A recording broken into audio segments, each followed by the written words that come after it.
Hello students, एक बार फिर से आपको स्वागत करते हैं नंबर 1 क्लासेस में। जैसे हम लोग प्रीवियस लेक्चर में कई बातों को चर्चा किए। जैसे हम लोग पहला चर्चा किए केमिस्ट्री क्या होता है, और तो हम लोग चर्चा उसमें देखें कि मैटर के बारे में, उसका स्ट्रक्चर, उसको किस प्रकार बनावट, रिएक्शन, कंपोनेंट, सब कुछ पढ़ना, उसको मैटर के बारे में पढ़ना ही केमिस्ट्री कहलाता है। फिर उसके बाद दूसरा पार्ट में देखें कि मैटर को ठीक ना क्लासिफिकेशन किस प्रकार किया जाता है, तो उसको बाद में हम लोग देखेंगे। अगर नहीं देखेंगे तो आप उस वीडियो को देखिए, आपके लिए समझ में आएगा मैटर। अब मैटर मतलब पदार्थ के बारे में सब कुछ बता चुके, उसको क्लासिफिकेशन बता चुके हैं। पूरा केमिस्ट्री का क्लासिफिकेशन अगर मैटर को देखेगा तो प्रीवियस लेक्चर में देखेगा। आज से केमिस्ट्री का काखा गगा शुरू करने वाले हैं। वो इंट्रोडक्शन था कि केमिस्ट्री क्या होता है और पदार्थ दुनिया में जो भी है किस अवस्था में होते हैं, वो आपको एक बेसिक था। आज से केमिस्ट्री नीचे आ गया। देखिए आपको हम बताते हैं। मान लीजिए ये जड़ दिखाई नहीं देता है पेड़ के, जब भी फिगर बनाते हैं सब गलत बनाता है, लेकिन आपको समझाने के लिए क्या करें, बनाना पड़ता है।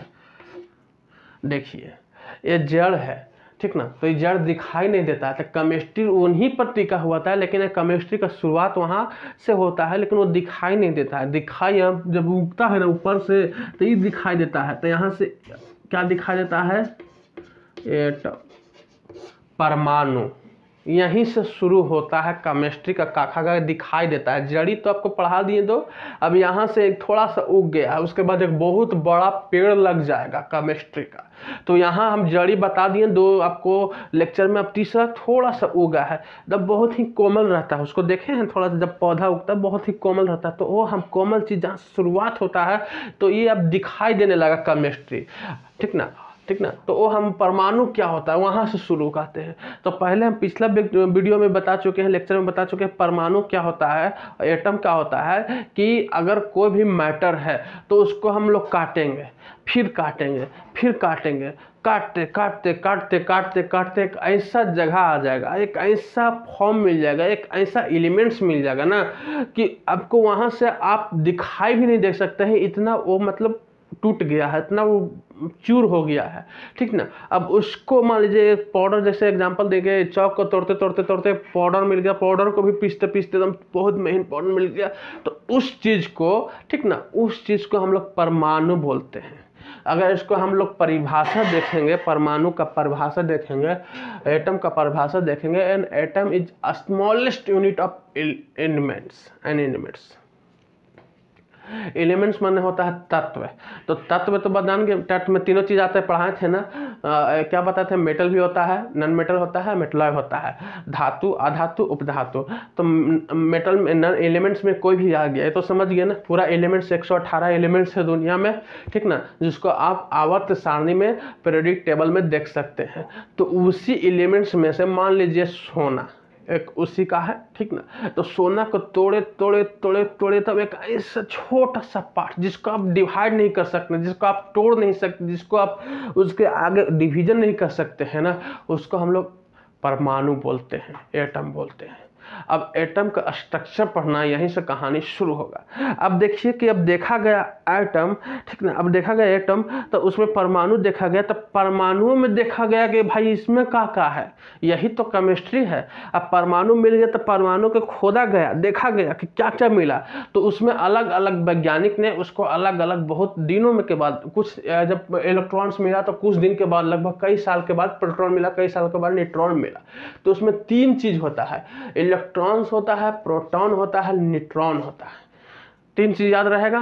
कहाँ पाया जाता है, ये एटम में पाया जाता है, परमाणु में पाया जाता है। ध्यान दीजिएगा, इलेक्ट्रॉन्स, परमाणु तो समझ गए, जब छोटा कण, वो पदार्थ के किसी तत्व का सबसे सबसे स्मॉलेस्ट फॉर्म, जिसको कई बार दिखाई तक नहीं देते हैं, उसको हम लोग परमाणु कहते हैं। अब परमाणु के अंदर वो मान लीजिए छोटा सा पाउडर मान लीजिए है, इसके अंदर क्या क्या एलिमेंट्स है, क्या क्या चीज़ है, ठीक ना, उसके अंदर क्या क्या चीज़ से यह आइटम बना है, तो उसको हम लोग कहेंगे इलेक्ट्रॉन, प्रोटॉन, न्यूट्रॉन, ठीक ना। तो इसका मास देखा जाए तो ये 1 जितना मान लीजिए 1 यूनिट है, तो इसको डिवाइड करेंगे 1840 के भाग में, उतना बराबर करेंगे उतना छोटा होता है इलेक्ट्रॉन।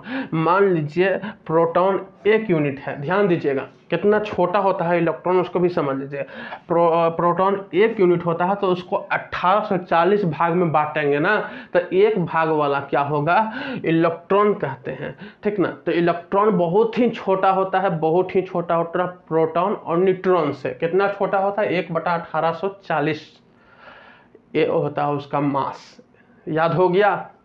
प्रोटॉन मान लीजिए 1 यूनिट होगा, न्यूट्रॉन मान लीजिए 1 यूनिट हुआ, उसको छोटा होता है। चलिए दोनों में लगभग आपस में थोड़ा सा आगे पीछे है। इसमें भी अगर मास देखा जाए, ठीक ना, अगर दशमलव वाला देखा जाए तो इसमें भी आगे पीछे है, लेकिन उसको बराबर के दृष्टि से देखा जाता है। अब इसका चार्जेस क्या होता है, न्यूट्रॉन का चार्जेस होता है माइनस और प्रोटॉन का चार्जेस होता है प्लस, और सॉरी इलेक्ट्रॉन का चार्जेस होता है माइनस मतलब नेगेटिव, और प्रोटॉन का चार्जेस होता है प्लस, और न्यूट्रॉन मतलब न्यूट्रल, उसमें कोई चार्जेस नहीं होता, उसको लिखा जाता है नो चार्जेस। ना तो प्लस होता है ना तो माइनस होता है।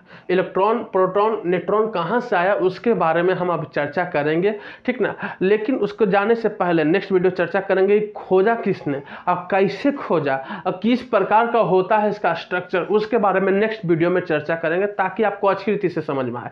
अभी इस वीडियो में हम लोग देखें, इस लेक्चर में देखें परमाणु क्या होता है।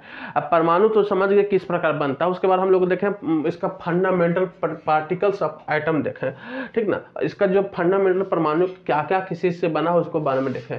3 चीज़ याद कर लिए, इलेक्ट्रॉन्स प्रोटॉन न्यूट्रॉन्स। अब इसमें भी देखें कि इलेक्ट्रॉन्स कितना छोटा होता है प्रोटॉन और न्यूट्रॉन से, ठीक ना। प्रोटॉन और न्यूट्रॉन से 1/x 1840 यूनिट, ठीक ना। इसका चार्जेस क्या होता है माइनस, प्रोटॉन का चार्जेस क्या होता है प्लस, न्यूट्रॉन का न्यूट्रल रहता है, नो चार्जेस रहता है। इतना हम लोग अभी देखें। अब इतना नेगलेक्ट होता है, ध्यान दीजिएगा, इतना नेगलेक्ट होता है कि उसको ध्यान ही नहीं दिया जाता है। मान लीजिए एटॉमिक मास, मान लीजिए देखिए एटम तो छोटा होता है, ये तो जान गए बहुत छोटा होता है। तो